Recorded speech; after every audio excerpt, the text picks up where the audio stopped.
Hello. Sorry about the delay there. Wasn't planning to live stream at all tonight, but I decided to go ahead and do it. So hello Marlon, nice to see you. It's been a while since I've done this.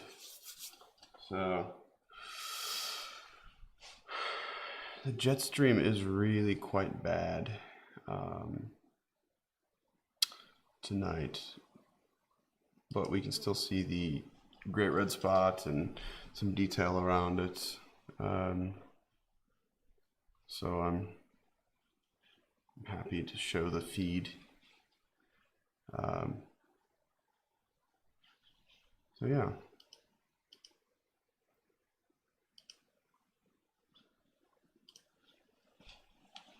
Doing some adjustments here. I've already captured quite a bit of data. I should probably switch over to infrared actually at the moment. So I'm gonna do that. Let's see what we need to do to get some infrared going.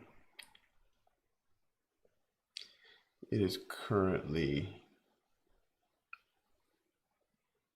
2 a.m. Universal Time at Greenside Observatory right now. So 4 a.m. for me here in South Africa.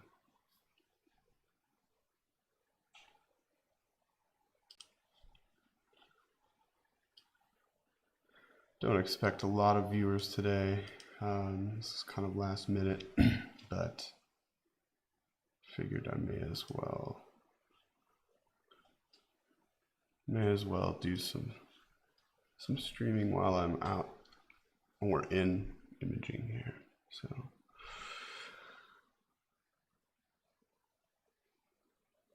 interesting. Okay. So I've switched over to infrared. This is the infrared filter now. And it means I need to refocus because my infrared filter is quite a bit different focus point than the others, which that's right, it's already set. So I need to find that focus on the infrared, try and find a little bit of,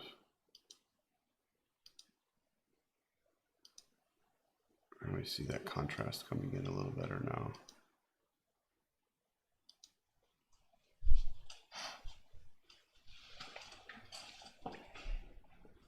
So I've got two screens. I've got my telescope control screen over here, and I've got my live stream camera setup stuff over here. So that's why I'm kind of looking around.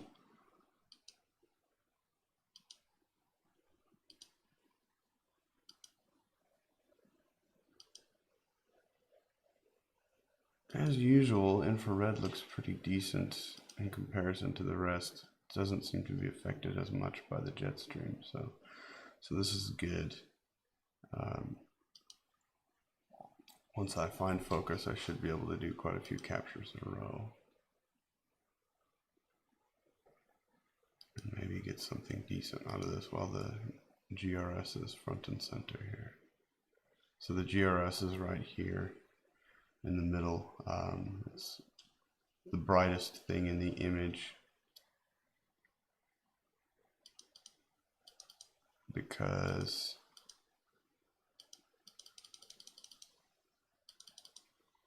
make it 80%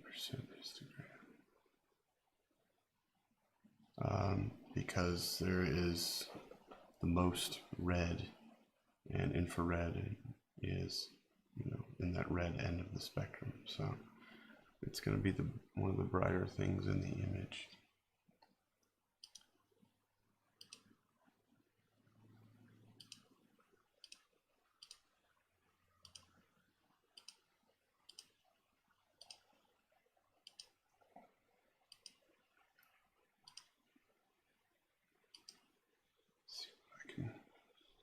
See what I can grab from this.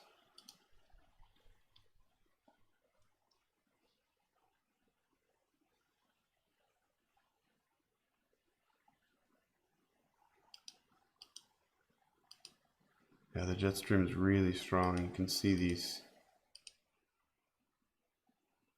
You can actually see the motion if you, or maybe not on YouTube, or maybe you can, but you can see quite a bit of streaming through the image. Okay, there we go. That's getting closer to focus. Believe it or not, this is how you focus on these kind of things.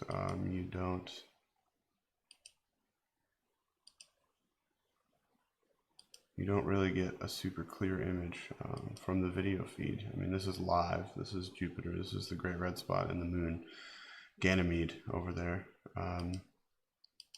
Just hanging out, you know, and it's about 730 million kilometers away, if I remember the correct distance. So I don't expect, you know, a super clear picture here, and that's why we do video streaming and video capture. So let's give this a try. Reset this to 60 seconds. Let's see how our capture can go here. So we'll capture a bunch of IR infrared images here, and see if we can manage something decent out of the.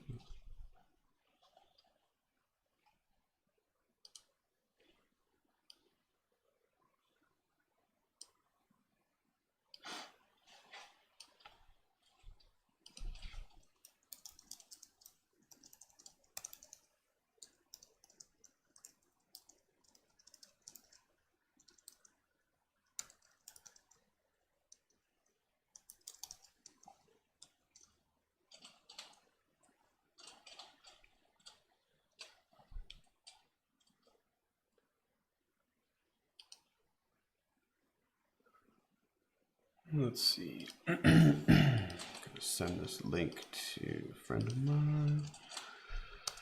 Not that you needed to know that, but now you do.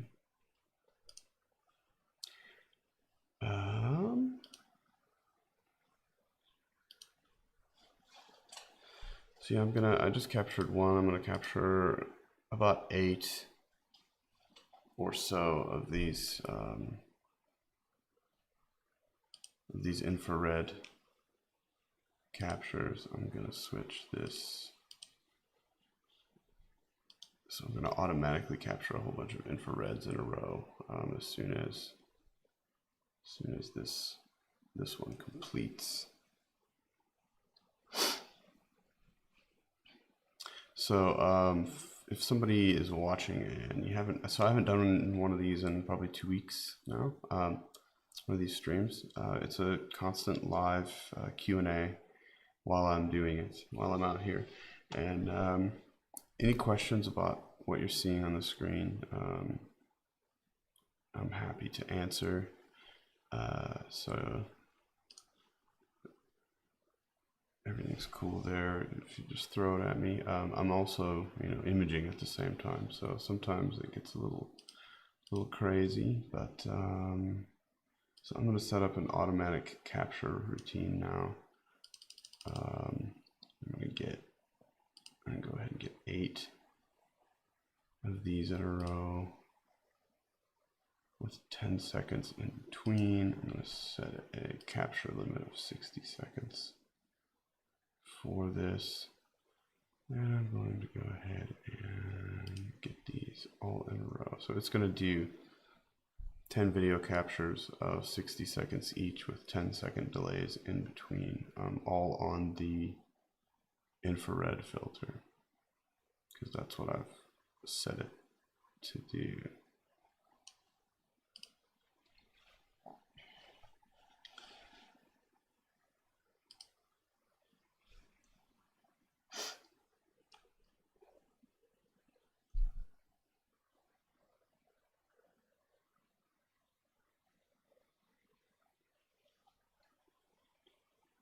Feel free to share the link.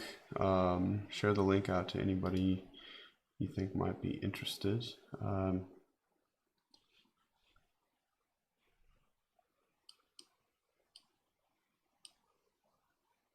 Okay.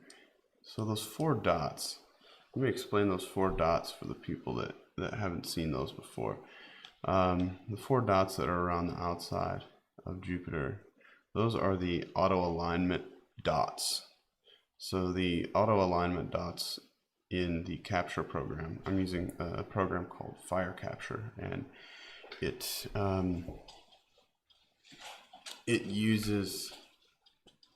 basically uses the center of mass, you know, of the pixels on the screen for the planet as the center of the image, and it automatically will place that in the center of the frame every single time, so that you can center your images in your video. Makes it a lot easier in the post-processing side of things, so you don't have to worry about doing that as a step later, and it also increases the quality of the output quite a bit for the end result. So that auto alignment is definitely key. And if you have a camera, a planetary camera for your solar system imaging, and you are not using Fire Capture, I highly recommend you use Fire Capture if your planetary camera is supported by Fire Capture. It's free software, and it is the best capture software out there. It's just you have to use it. It's got a lot of built-in features that are really nice, and it controls my focuser, controls my filter wheel, so I can control all the filters all at once. With the click of a button, I can automatically do it. Like right now, it's automatically capturing over and over.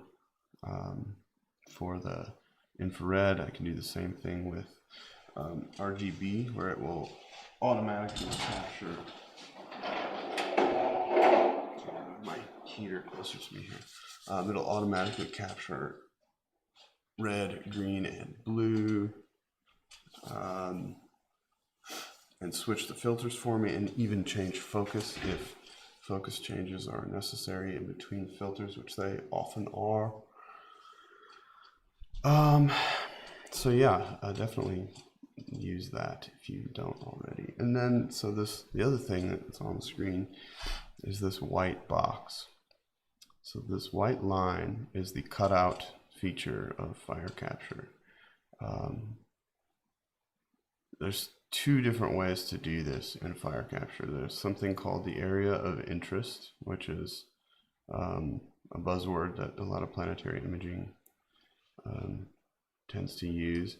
And the area of interest is basically just a fancy way to say, you know, use only a certain spot of the sensor. So if the camera sensor is, let's use my hard drive for example. I wonder if you can see this. So we'll use this external hard drive for an example. If the camera sensor is the size of this hard drive, and then the area of interest would be the size of this tape that's on the camera sensor. So we're only recording the area that's on the tape, and that saves space. That makes it less processor intensive.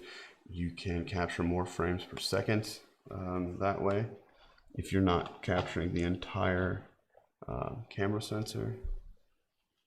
So basically it's just a way to be a lot more efficient in your video capture. So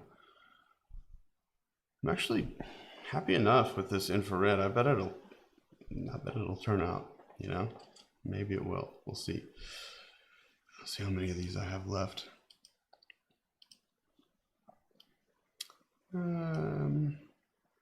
Got 4 left, including the current one. Okay. So what I've done earlier in the stream and earlier in the evening before I started streaming, I captured red, green, and blue, and I will be putting that into an image a full color image later. I'll process that into a full color image later. So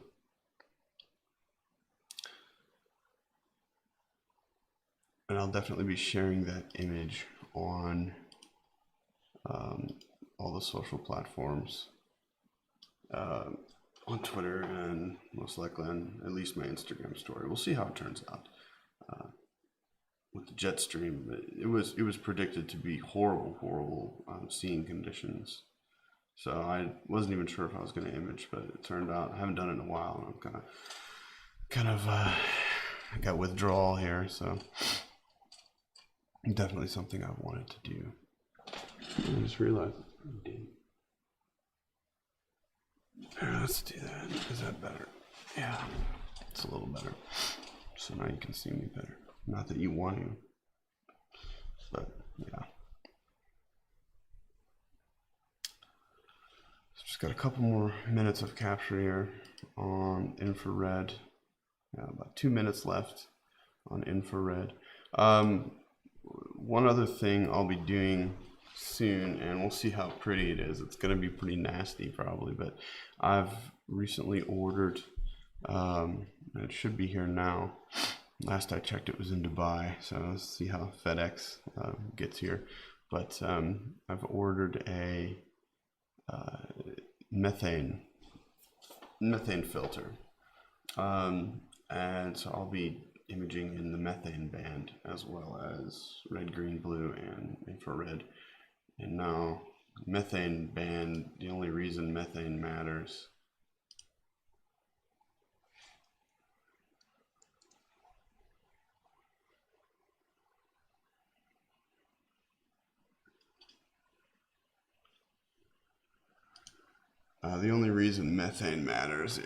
is because it's got a lot of scientific value,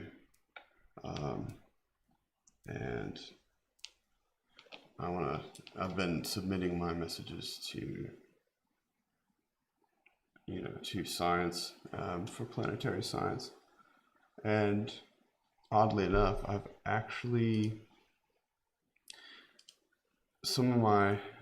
one of my images has actually been used, which is really cool. It's actually been used to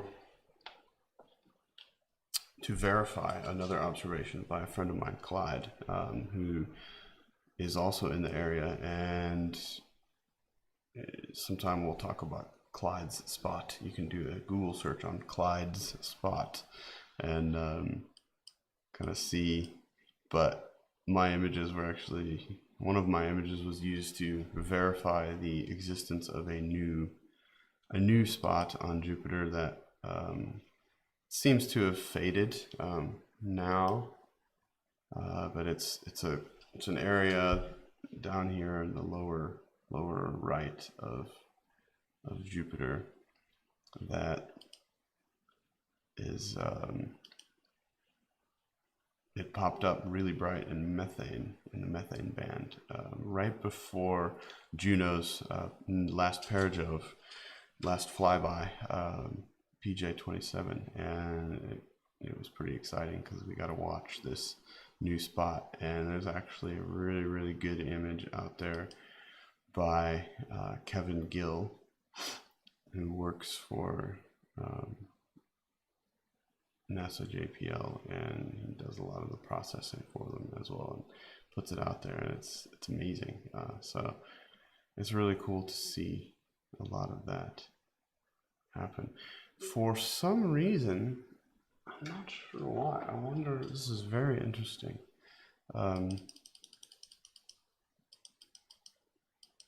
We must have a lot of extra atmosphere we're going through because things have gotten quite a bit dimmer since I last shot red, green, and blue. I'm having to increase the gain quite a lot to get the same level in the histogram. So this little bit unexpected and interesting. So I've switched over to red now. I'm going to switch to green. Let's see. Yeah, it's all, wow. It's possible. I don't think I've ever gotten dew on the primary mirror, but it's possible I've got dew. And look at that jet stream. Yay, I am hesitant to even try anything anymore. I might just get some sleep because I do have a day job and it's 4:30 in the morning, so I should probably sleep a little. But oh, that is nasty.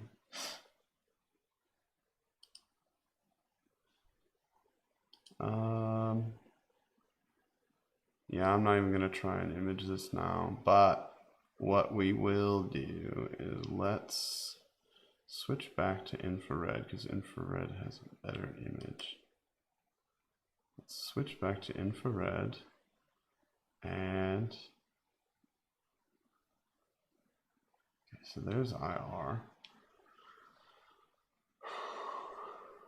Let's show the max on the screen. Turn this off and I'll turn this off, so that's where the planet actually is on the camera sensor. Yeah, this jet stream is pretty rough, but you know, I mean, it looks better in infrared. At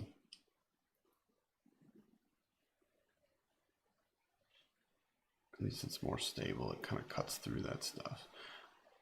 Let's swap over. Patrick Manley, how you doing? This capture software is fire capture. If you have a planetary camera, if you use a normal planetary camera,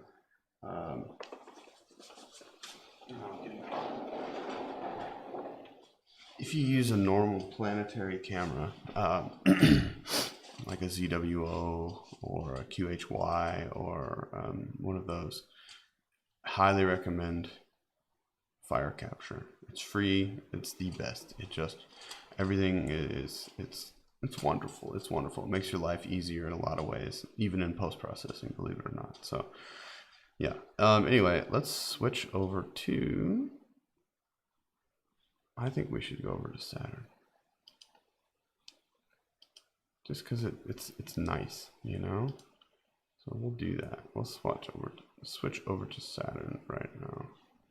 We're actually going to switch back to IR and save that. It's going to look brighter.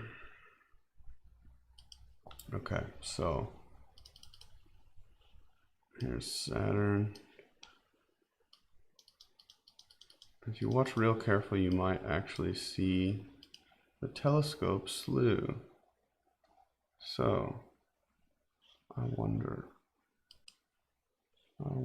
if, no, I don't have that. Okay, never mind. Just keep it the way it is. We're gonna slew over to Saturn. Watch the telescope, see if you can detect any movement. Just a little bit. It's pretty close to Jupiter as of right now, so don't expect to see a whole lot. But so this is little tiny Saturn. I'm gonna center that in the crosshairs. Oops, let's go the other way. Okay.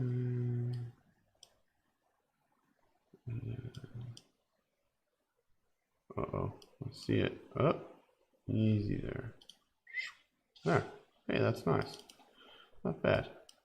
We're gonna have to shoot that now. There is Saturn. Very cool. Always gotta do a sneaky Saturn here.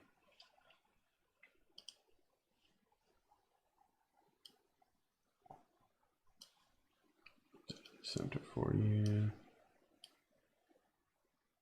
And I'll have the software put it in the center.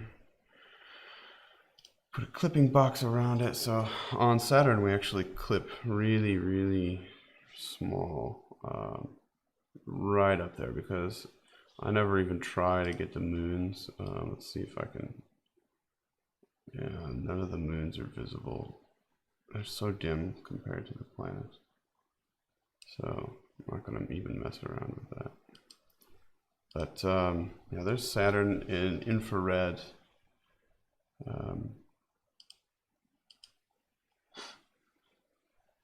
Definitely not the greatest seeing, but it's at least pretty decent. Okay, so let's switch this to a little bit slower so we get a better picture.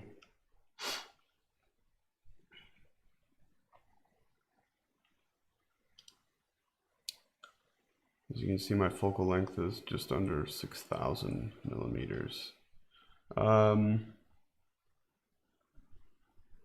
Ivan, how many core CPU do you advise for the amateur astrophoto beginner? The more the better. Modern graphics software count more on GPU. You know, honestly, the computer that I'm using for image capture right now, it's how old is this computer? It is an 8 or 9 year old MacBook Pro that is actually it's actually running boot camp, and it's running Windows 7. So you really don't need a massively good computer to do planetary imaging. The software requirements, I mean, the software hasn't changed. There is new software, but it hasn't changed that much over the years. So you really don't need that. This is just a quad core, you know, MacBook Pro from 8 years ago.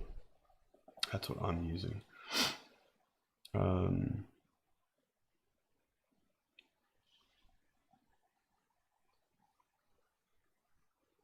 Yeah, I see Patrick. I'm gonna focus on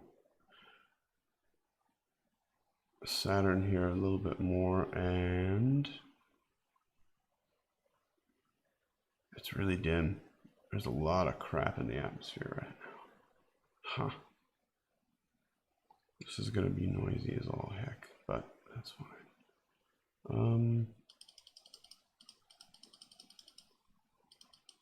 We'll call this practice for when I get my methane filter. It really boost the gain. Ugh, that's too much. I'm not gonna go any higher than 450. That's really high. So we're just gonna deal with a nice dim Saturn. We'll capture 90 seconds on Saturn. It's got less detail. Okay, so we'll just do this. I'm gonna do an automatic capture run on this as well, with only a 5-second delay in between. So we'll see what happens.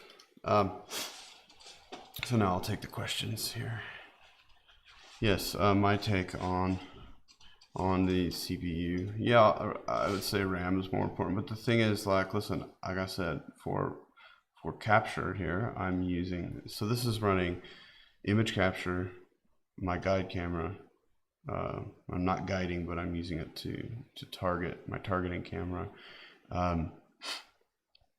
I'm using it to control the telescope. I'm using it, yeah, for all of those things. And I'm also sharing the screen over the Wi-Fi network at my house so that I can do this screen share onto YouTube, all with an 8-year-old MacBook Pro with 8 gigabytes of RAM. I think it's a Core i7, but it's 8 years old. So the thing is, yeah. But I would say just get best you can afford at the moment, and you know it's going to last longer. Has nothing to do with astrophotography. That's just, you know, computer stuff in general. I've always been happiest when I spend a little more now, and then it lasts longer later. So,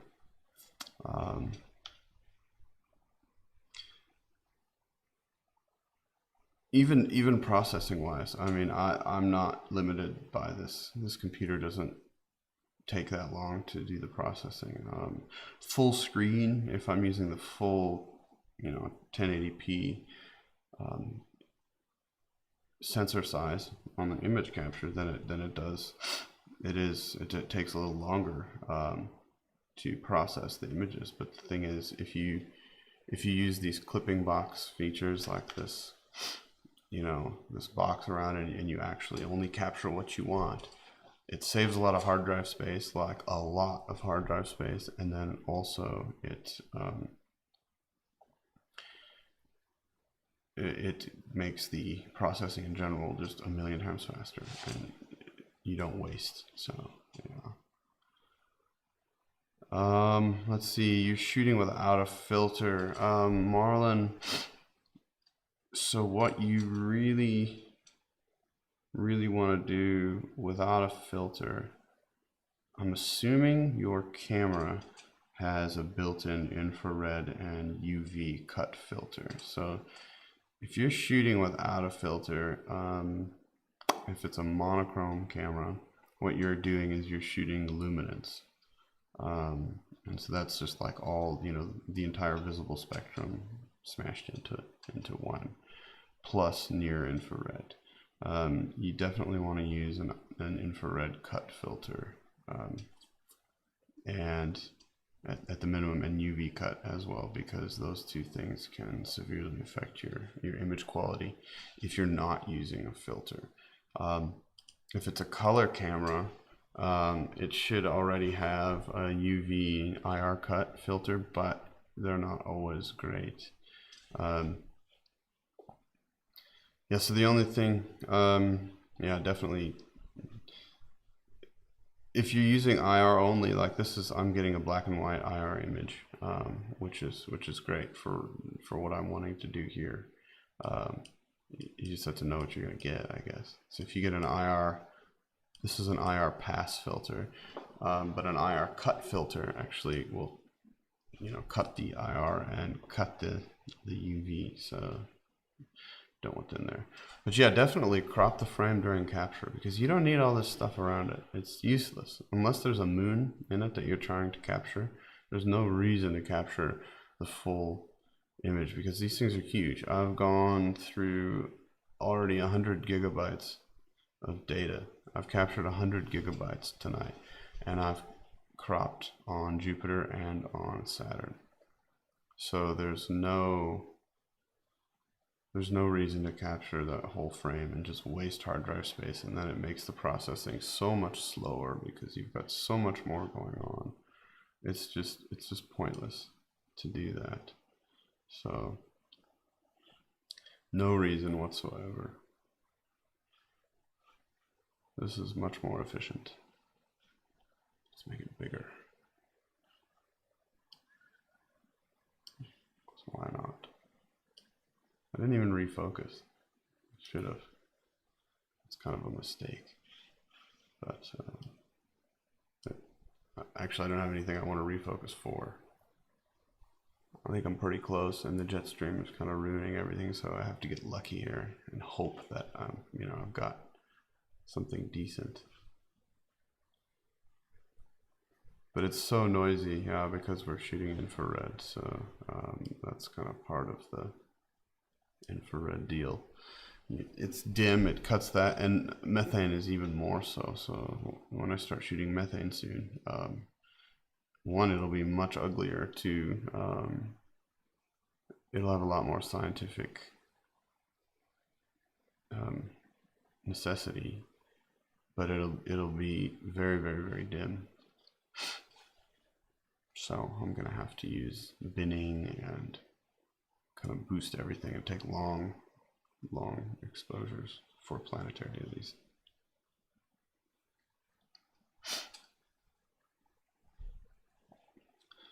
So let's see where I've got. Yes.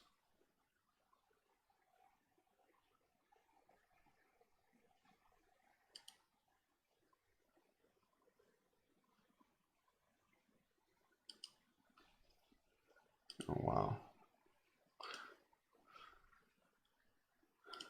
That's epic. Okay, so I see Kevin Gill. So if you check my Twitter account, I am retweeting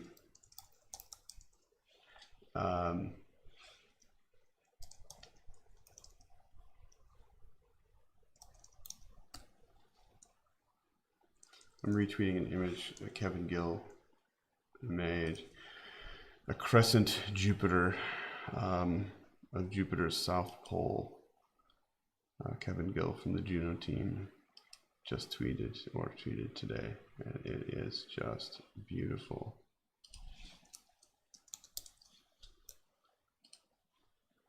Yeah, wow.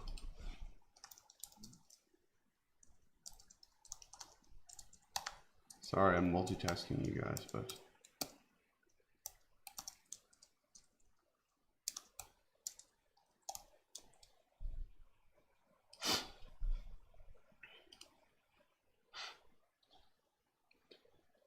let's see. Oh, am I done? Have I captured 8? Oh no, this is the final. So this is the final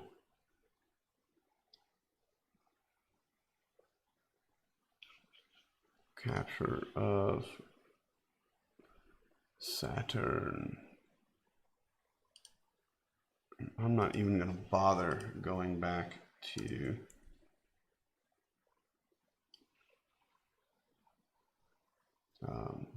Jupiter after this. We're just going to stick with Saturn and call it, and I'll probably pack up and get some sleep before the day of work. So not before I throw another tweet out there.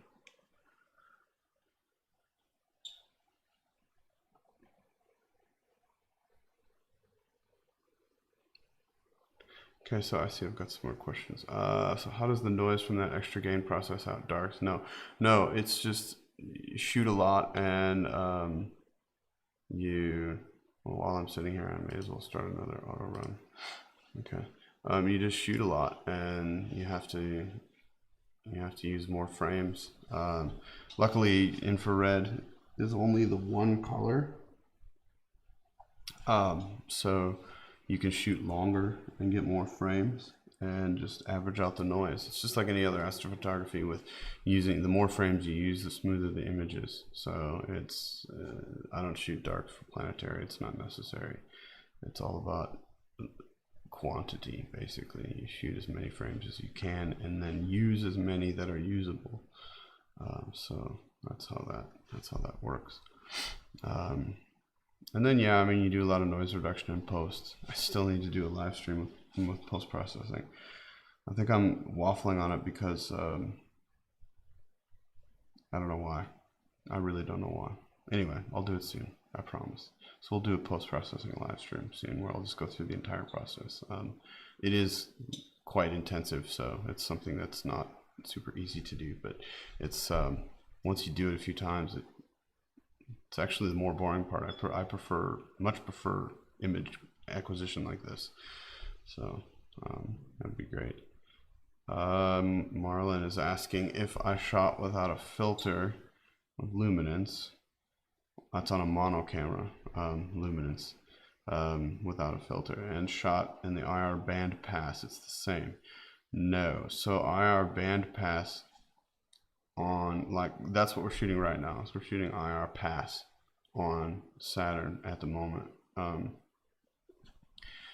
We're only getting infrared light. If you shoot on a monochrome camera, if you shoot with an IR cut filter, that means it's cutting out the infrared.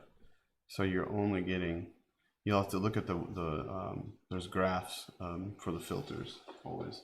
And those graphs will show you, what frequencies, what wavelengths it's letting through, and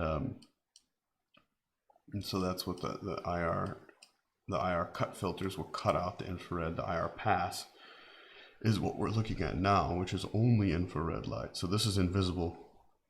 This is invisible to the human eye right now. This is only infrared light. So that's the difference between the IR pass and the IR cut.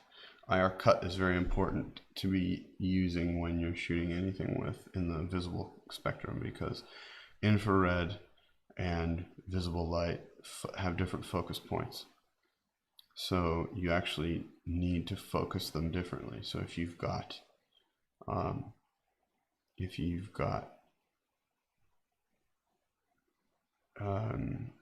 sorry, my mind trailed off, I'm tired. So if you've got infrared and red, green, or blue, or luminance even, you can't shoot them at the same time with the same camera, because they're going to have different focus points. So it's just not going to work. Yeah. So that Kevin Gill image that I shared, yeah, he took the Juno Parajov 27 data that's freely available to everyone, so anybody can get the data that he used to process that. He used that Juno data and captured, or didn't capture it, he processed that. So you can download that Juno data and you can process it yourself as well. So anyone, it's freely available to anyone to use and to process with. So, you know, it's a great way to start. Great place to get going. Is that.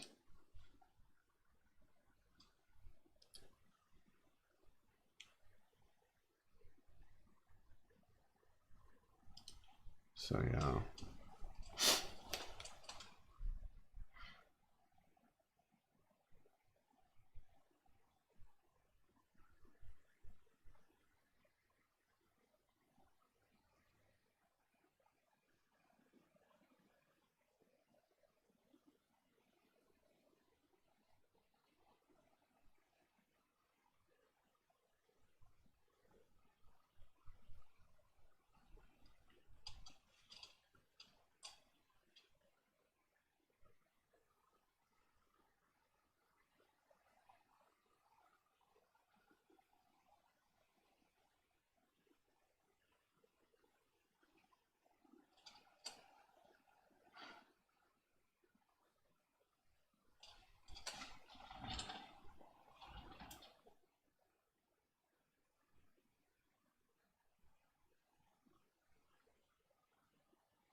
Okay, so let's see.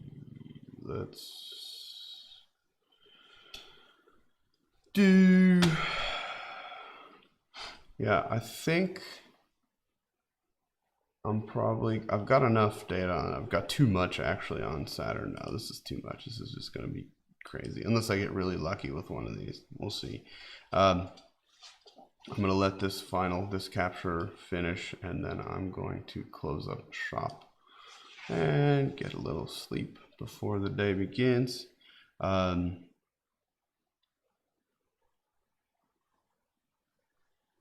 See how this goes. Finish this up. I'm gonna hit 60 seconds and then we'll call it a night. But yeah, let's see.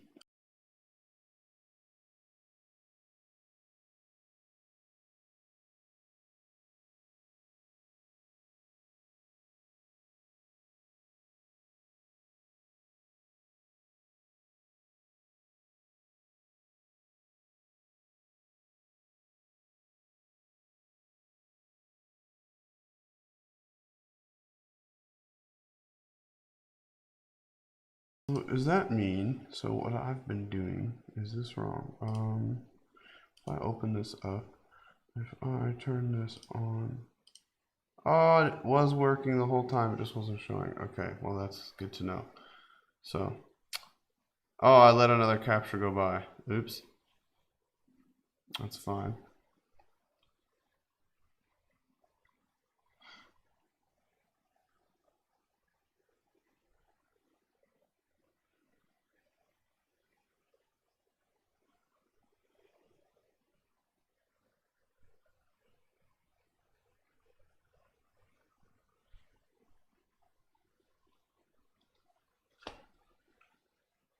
Okay, oh, and cancel, stop. Yes.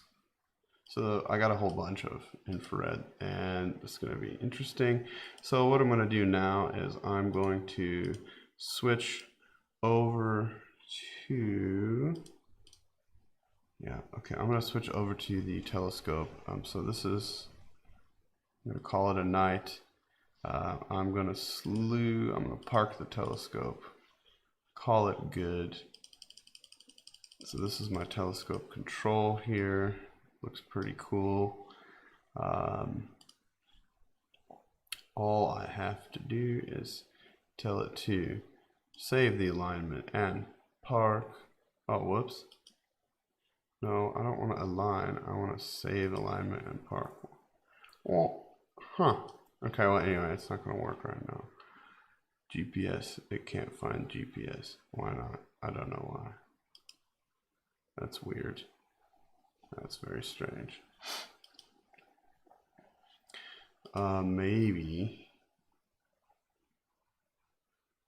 I might have to do it manually. That's kind of a bummer. Let's do this. Let's just do it manually then, because it's always fun to watch. I wonder why I can't find the GPS. Is the GPS dead? That's strange. Huh. Okay.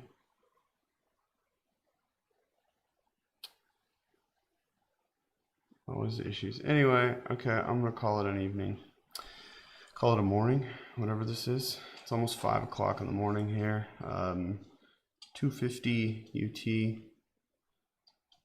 at the Greenside Observatory in my backyard. Thanks for watching, everyone, and have a good evening.